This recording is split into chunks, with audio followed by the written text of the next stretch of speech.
All right, I'm getting ready to play an interview for you of John Mims, who was the starting catcher for the King High School State Championship team from the season of 66-67. Let me set it up for you. We're at the Buck Days Carnival. It's loud. There's a band playing. I look at him and I go, "Hey, can we go backstage where it's a little quieter and just have our little conversation?" So we're sitting backstage. We're sitting at a table. The air is filled with the smell of brisket, barbecue smoked brisket, tender, where the gristle is just falling off. The meat is just falling apart. Yeah, like Rudy's juicy. You know what I'm saying? Rudy's wet. Okay? Then my mouth is watering. And so at first it was quiet, because the band hadn't started. But halfway through our conversation, the band starts playing. And it was kind of cool because he now lives in Austin. And, of course, your travels to Austin is the live music capital of the world. And anything you do in Austin, there's always going to be music. And it was so cool because here we were reminiscing, talking, and so forth. And halfway through, the band starts playing. So halfway through this interview, what you're going to hear is all of a sudden the band starts playing. But we continued with the conversation without missing a beat. So here we go. It's John Mims, catcher, the King High School State Championship team from 66-67. A conversation that happened yesterday afternoon at the Bayfront at the Buck Days Carnival.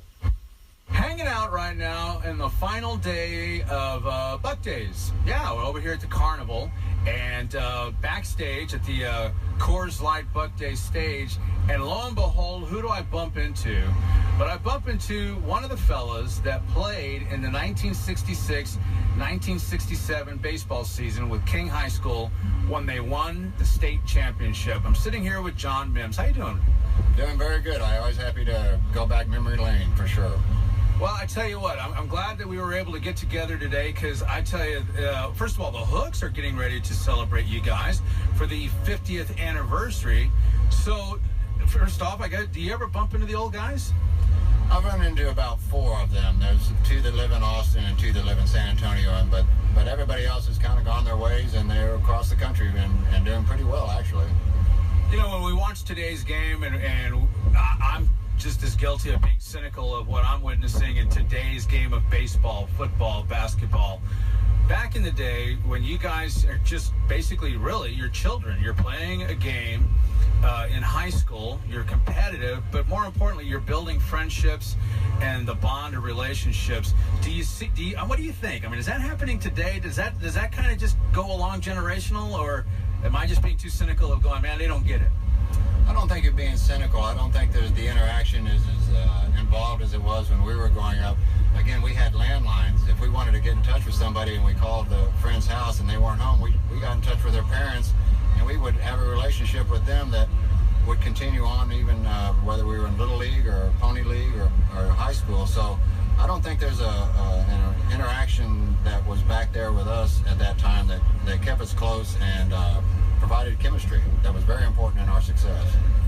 Let's go ahead and let's get in the time machine and go back to 1966. Not to make you feel old, but that's when I was born. But anyway, I digress.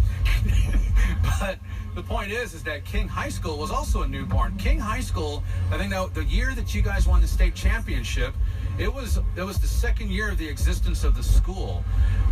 Take me back to the campus life while that magical season was unfolding. So that was our second year it was open. And again, you got to remember, that was the first air-conditioned high school in Corpus. It was fabulous. We came from Ray and Carroll primarily. And even though it was our second year, a lot of us had been together since junior high and at Ray or Carroll. So we had a really good camaraderie that was had a long history behind it.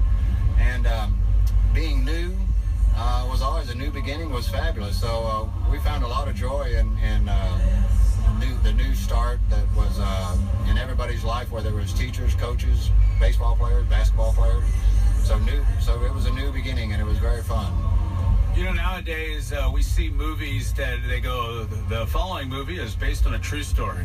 And it takes us back to the 60s where there was such a volatile time. Civil rights was going on, the Vietnam War, particularly, I guess, while you're in high school, was really starting to ramp up.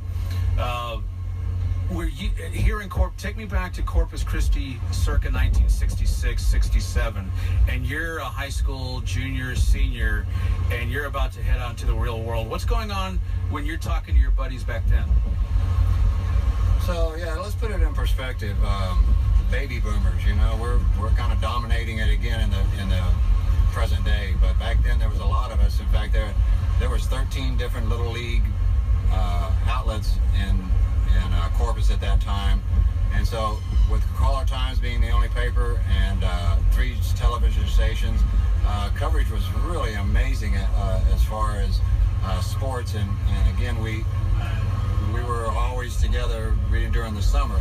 So as we got older and the 60s came on, where it really kind of showed its presence was I decided to go out for the basketball team my senior year, and I was told that I would not be able to go out for it because if I could part my hair, it was too long, and that was against the policies at that time because times were changing, and it was tough for everybody to understand what was going on. So we were going through the changes individually. We were going through together as a community, and it was really a difficult time to stay focused. But we were very fortunate to have a coach that was able to bring us together and keep us on track and well-founded, well-grounded. Tell me about that, Coach, because I was reading a great article that Matt Rogers wrote. He's the Director of Communications with the Corpus Christi Hooks, and it's in the program that you can purchase at Whataburger Field. And it's a great read. It talks about your team, and it talks about the players. It talks about the season. But what I found fascinating was through the interviews that were conducted in that article, everybody spoke so fondly of your coach. Tell me about him. So he was only maybe 9 years older than us. I mean, he made some decisions that bonded us with him right off the bat that never were questioned at all. He had a great baseball mind. He did all the thinking. He did all the worrying. We just got to go out there and play and have fun because he was in charge of that. Not only was he a great coach, but he could manage like you couldn't believe. I mean, we would only give 4 or 5 hits a game, and yet he was able to figure out ways for us to win, and that speaks very much of him. You know, it was really kind of interesting. You had to really watch out because you couldn't tell that he wasn't one of us. And you know, the worst thing to do would be talking to a bunch of friends out in the outfield or in the dugout, and suddenly realize that on the other side there's Coach. It's like, oh my gosh, you know, and what did I say or why?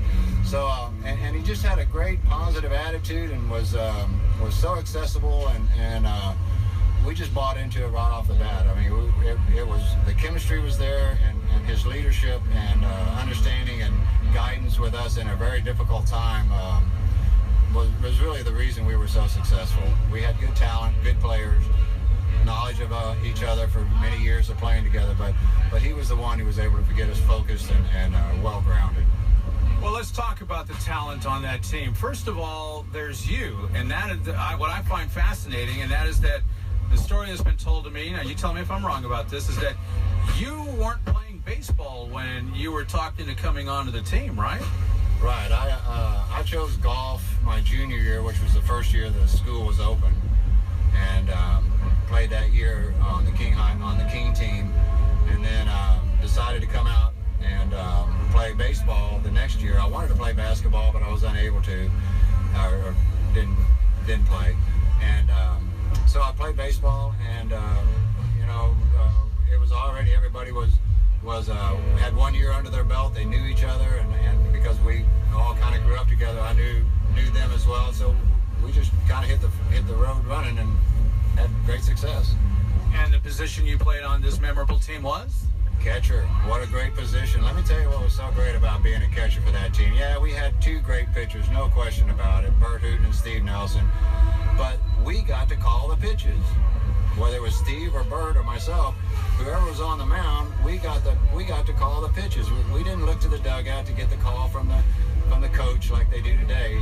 We called what we thought would work that time, and it just made it so much fun. And of course, working with those 2 great players at that age, It was just it was a blast, an absolute blast. Plus, any catcher will tell you they got the best seat in the house. You see everything in front. We were solid up front, catching, pitching, short, second, center field. And you really can't take anything away from the rest of the guys, but we were solid up front and certainly anchored by those two great pitchers. You're behind home plate. You're a senior in high school. You were playing golf just the year before. I know he didn't have it as well as he did, obviously, in the majors, but you saw the beginnings of Bert's knuckle curve. What was it like seeing that coming at you? So let's go back to Bert. Man, he was a marquee player, no question about it. He was building his reputation, and it was already preceding him many times before we would go to different tournaments or games. And he had great technique. He had great form. He had a blistering fastball, and he had this knuckle drop that he developed that when he threw it, it had so much RPMs on it that when those RPMs finally got a hold of that ball, that it just would drop straight down and really just disappear. He could overpower you with a fastball. He could make you look silly with this knuckle drop, and he really had it pretty much perfected by the time he left high school. And then the other side of it is we had Steve Nelson, kind of a goofy-looking left-handed junk ball pitcher that could throw 2 or 3 different kinds of breaking balls and a couple of mediocre fastballs from 2 or 3 different positions, and was extremely accurate. Excellent pickoff move. The thing about Steve is you would look up there and you'd realize he had just pitched a 7-inning game, gave up 7 hits, and had shut the other team out. I can't even imagine what people would think on the other team. 7 hits, 7 innings, and we didn't score a run. Maybe he picked him off. Maybe we got a double play. Maybe Larry Smith made a great play in the outfield, or anybody else on the field made a great play. But, the defense won it for us. We never were a great hitting team, but when it came down to it, Bert was really the marquee player, and after you got past him, we were solid in all positions. Final question. Tell me, do you have a standout memory from the game, the state championship game? Is there anything that stands out about that game with you? Well, let me go back. Yes. I'm going to expand a little bit on this. Right. One of the successes we had was we had a tremendous amount of fan support. Some of our games, when you would go to them and you would look out in the parking lot, you would think there was a football game going on. There were so many cars. It's been noted that there were, at times, over 3,000 people watching us play baseball. What? But when we went to state, we qualified to go play state in Austin, Texas, 1967. Really, Austin in 1967. Hippies, anti-war protesters, the epicenter of all the social upheaval and everything at the University of Texas. Heck, it was a weekend. There were probably parties going on everywhere. I wasn't even sure how we were going to find time to play baseball, So when we left Corpus, our parents drove the players. Our student body were behind us on a 2-lane highway at that time to Austin. As we approached Austin, we pull off into San Marcos to get some gas, and we see all of our student body friends going on north. They're going up to Austin. We can't wait to get there. Hot dogs. And pretty soon we're not moving. We're still in San Marcos, and the word finally comes out. We're not going to set up camp in Austin. We're staying in San Marcos. Oh my gosh, you can't believe the shock. Coach, what are you talking about? Everybody, what are you doing? And man, that was such a fabulous move.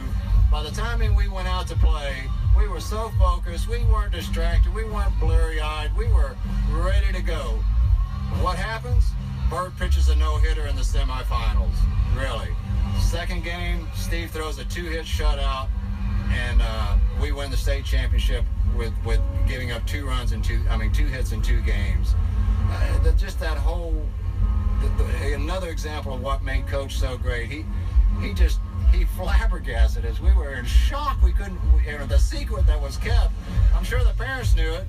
Oh yeah, and we couldn't believe it. But yeah, we were ready to go because he knew that, to stay focused, we couldn't be in that kind of environment that really was an exciting time for sure, but not for baseball. It was a lot of distractions could have happened. So anyway, that's what I remember. Coach making a great play. Those 2 guys pitching, getting timely hits. I mean, everybody needs to get a tip of the hat there. I mean, yeah, we had two of those great pitchers, but again, they had to have the support behind them. We played as a team, played team ball. You know, it was just a fabulous time, but I do remember seeing everybody still going to Austin, and we aren't leaving San Marcos. It was a shock. Hey, you guys had to go to the outlet mall. There you go. Even though I wasn't there, you know what was there was Hill's Cafe, one of the best chicken fried steaks and big glasses of tea that you could ever have. And back then, we thought that chicken fried gravy was a beverage. We just couldn't believe it, man. We were in heaven. So San Marcos was okay even without the outlet malls. There you go. Hey, John, thank you so much for sitting down with me. I feel like we're back in Austin. Let me get this straight. We're backstage. We've had some great music as a music bed. It's been hard to concentrate for you and I with the music on, but this has been a great conversation. Thank you so much, and congratulations on the 50th anniversary. That's very nice of you to say so. Man, you've got to really tip your hat to Matt Rogers, George with the Caller Times, you to take the time to allow us to relive these memories. You know, as I mentioned earlier, you know, the older I get, the better our team becomes, because we really did have a good team, but we also just had a whole lot of fun. Playing baseball, winning, what could be more fun than that? I can't think of much, except that you and I now need to go get a turkey leg or something, you know? Hey, we will see you at the celebration that's going to happen at Whataburger Field in June. Hopefully I get to talk to you and the boys then as well. Thank you again, and thanks to everybody that's making this happen. We really appreciate it. All righty, when we come back, we'll talk about something right after this. ESPN, The Zone, 105.5 FM. I want to thank John Mims as well as Matt Rogers of the Corpus Christi Hooks for getting that whole interview to take place. That was super cool. Like I said, the conversation between John Mims and myself lasted for about an hour. So there were lots of stories he was sharing with me that we just weren't able to capture on the recording. But I'm looking forward to the 50th anniversary celebration that we're going to have there at Whataburger Field for those fellas that won the state championship back in 1966-67, the second year of the existence of King High School. There were a couple of things I took away from that conversation that, you know, I still try to wrap my brain around. One is that, okay, he actually is able to say in his lexicon of sentences, one of them is, yeah, it was the first high school that was air-conditioned in Corpus Christi. That just, you know, we take it for granted, right? I mean, can you imagine trying to go to school in Corpus without air conditioning? Are you kidding me? Oh, I don't know how they could have been able to do that. That's just fascinating. The other part that in the time capsule that John Mims created for us that stuck with me, and I think it also gets lost with a lot of people, is when he said he wanted to try out for the basketball team at King High School, but they told him he wouldn't be able to play on the team because he was able to part his hair. Okay. See, he was able to, meaning that what the rule was is you had to have a buzz cut. You had to have a crew cut. That was what was so controversial about Elvis and the Beatles. Realize, you know, like I said, there's so much, the problem, you know, not to get too lost in the weeds as far as the state of affairs that you and I encounter just in today's world. I've always said, and there's an old saying that says, in order to avoid repeating history is to know your history, right? So realize that when Elvis came along, that hair that he had with the sideburns, you know, right now you're like, okay, big deal, whoopee-doo. No, you don't, no. You don't do that. That was blasphemous to have hair like Elvis when he came on the scene.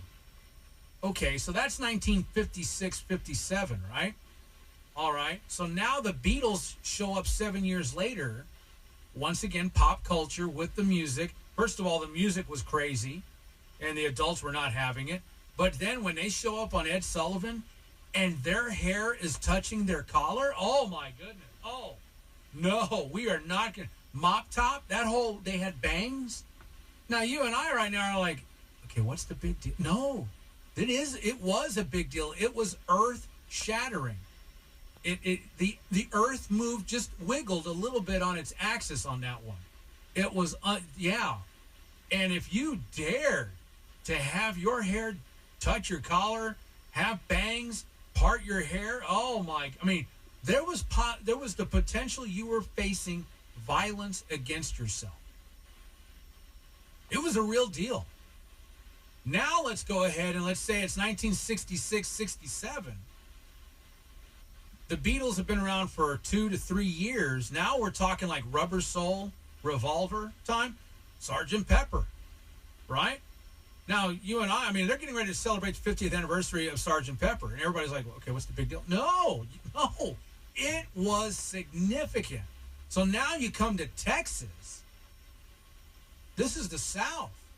So you can only imagine. So that was a real sentence. That was a real deal. That was a real issue of like, boy, you going to play on this team? Well, I don't think so. You got your hair parted right there. What are you thinking? You one of them sissy boys. That was the real deal. Did I even mention the Vietnam War in 66, 67? So imagine being 16, 17, 18 years old. You've got a war that you don't even know why it's happening. You just know that there's a draft, and that if you cannot pass English in college, you're going to Vietnam. You had to be able to pass English. That's how you were. If you went to college right out of high school, you had to be able to pass English to be able to stay in college. That's why when you watch the movie Animal House, when the guys, the Dean Warmer pulls them in and says, I want you to know that I've contacted your draft boards, it's because they had all flunked. Mr. Blutarski, you have a 0.0 GPA. That was real. You were going to a war in a jungle in a different country on the other side of the planet that you had never seen before, never heard of before. You probably couldn't even point it out on a globe anywhere. And meanwhile, you got a coach in your ear because you're able to part your hair. And you're in a school. If you lucked out and you went to King, you were finally in a school that had air conditioning. Otherwise, you were at the other schools and they didn't have air conditioning. That was the part of the story that I was just like, that's why I asked him, can you put me in a time machine with you? Take me back to King High School. When you show up for school on a Monday morning, what was it like? Amazing. And then in the meantime, these kids go and win a state championship. And then, once again, in his story, he tells you to get to Austin, which means you had to go through San Antonio, it was a 2-lane highway. There was no IH-37. There was no median. There was no little, oh, look, the blue bonnets. No, it was 2 lanes. And that was it. Oh, my goodness. Well, anyway, if you have a chance, the next time you go to a Hooks game, get a program. Programs, get your programs. Yeah, get a program.